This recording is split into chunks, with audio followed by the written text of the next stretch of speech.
He's been following me all night. He thought she was an easy target, a waitress he could harass without consequence. He followed her, he threatened her, and in a crowded diner, he made his final move. For weeks, she'd been living in quiet panic, feeling completely alone. The authorities told her to document everything, but didn't offer much help. He made her feel powerless, but he made one critical mistake.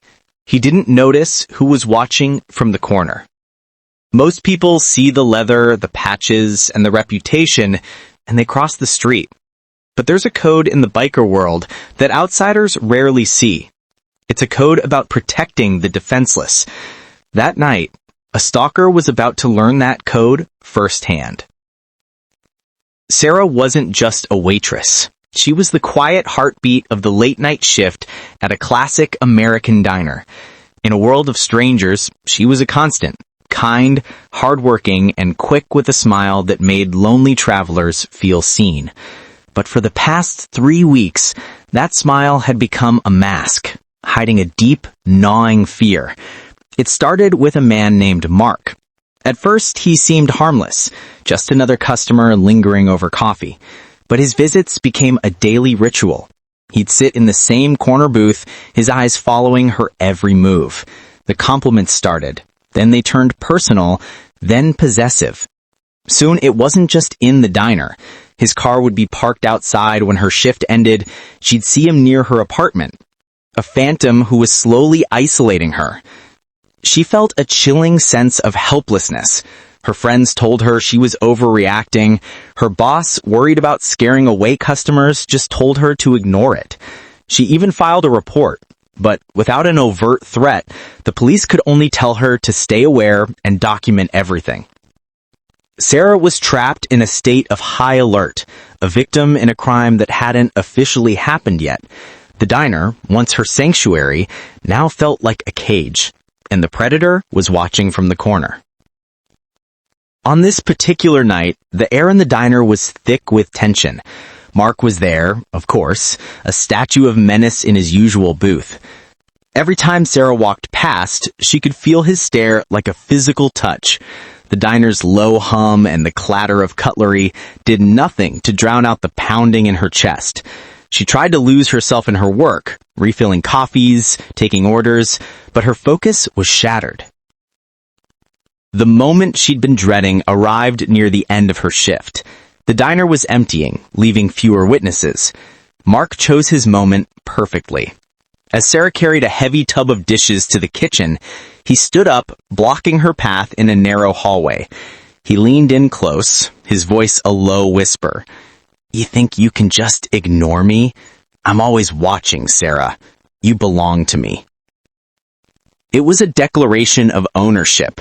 She was cornered, literally and figuratively.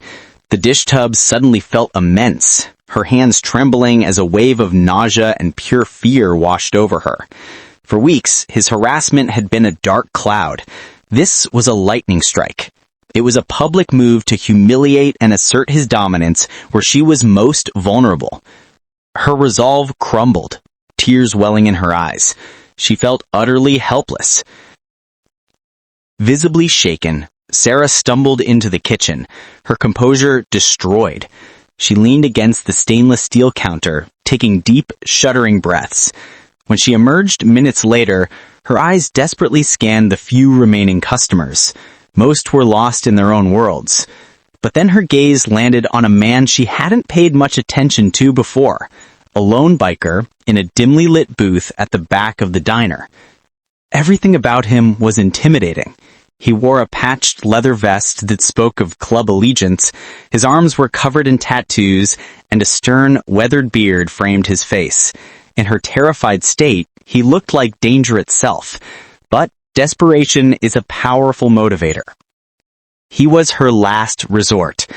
With trembling legs, she walked over to his table.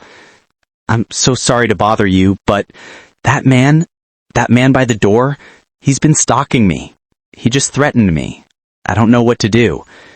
The biker didn't respond right away. He simply stopped eating and lifted his gaze to meet hers. His expression was unreadable. For a heart-stopping moment, she thought he would dismiss her like everyone else. Instead, his eyes shifted slowly towards Mark, who was now lingering by the register, watching them. The biker just watched. He saw the predatory way Mark was staring at her, the smug confidence in his posture. He didn't offer a word of comfort, but his quiet, intense observation was all the confirmation he needed. Mark, seeing the night's game was over, finally paid his bill, but as he walked towards the exit, he made one last arrogant pass by Sarah's station. "See you tomorrow," he mouthed, a cruel smirk on his face. That was the final straw. With a deliberateness far more intimidating than any sudden movement, the biker stood up. He wasn't huge, but he moved with a quiet authority that seemed to suck the air out of the room. He calmly placed himself directly in Mark's path to the door, a silent, immovable obstacle. "Excuse me?" Mark snapped, his voice dripping with entitlement. "You're in my way." The biker didn't flinch. "Are you in a hurry to get home?" he asked, his voice unexpectedly calm. Mark scoffed, trying to regain control. "What's it to you? Get out of my way before I move you." "I don't think you want to do that," the biker replied, his tone never changing. Then he leaned in slightly. "I know who you are, Mark." The use of his name sent a visible shock through the stalker. Mark's face went from arrogant to confused to pale. The biker continued, his voice still low, but now carrying across the silent diner. "I know about the restraining order in Denver a few years back, the charges in Atlanta that were dropped because you moved. You have a pattern. You find a woman you think is an easy target, and you terrorize her because it makes you feel powerful." Mark was speechless, his bravado dissolving into raw panic. How do you know that?" This is when the biker played his masterstroke. He didn't threaten violence. He did something far more humiliating. He pulled out his phone. "You're right. I shouldn't handle this. We should get the authorities involved." He looked Mark dead in the eye. "So go ahead. Call the police. Tell them a big, scary biker is threatening you. I'll wait. And when they arrive, you can explain why you've been following this young woman for weeks, why she's terrified of you, and why your car is conveniently parked down the street from her apartment every night. Let's see whose story they believe." The whole diner was watching. The public spectacle was Mark's worst nightmare. He wasn't a mysterious predator. He was just a sad, desperate man stripped of all his power. Humiliation washed over him, hotter than any anger. He was utterly defeated. Trapped and exposed, Mark stood frozen, his face a mask of shame and fear. He glanced at the other customers, who were now staring at him with contempt. There was no escape. The biker, having made his point, took a small step to the side, clearing the path to the door.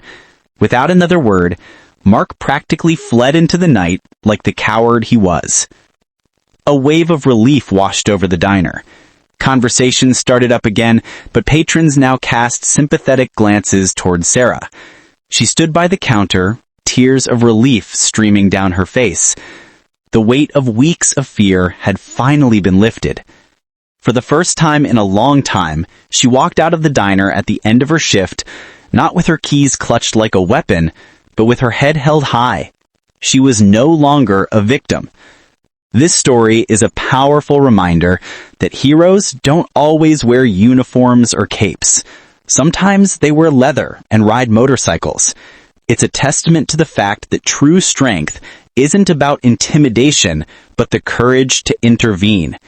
It proves that appearances can be profoundly deceiving, and sometimes the person society tells you to fear might just be the one who saves you. It reminds us all that in our communities there are protectors who operate by a code of honor that transcends written law, ready to step out of the shadows when needed most.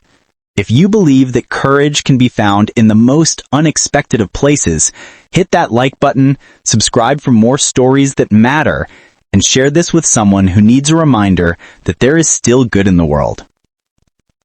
In the end, this wasn't just about a biker saving a waitress. It was about the power of a single individual choosing not to be a bystander. It's a story of justice, not served by a court, but just by the simple resolve of someone who decided that enough was enough.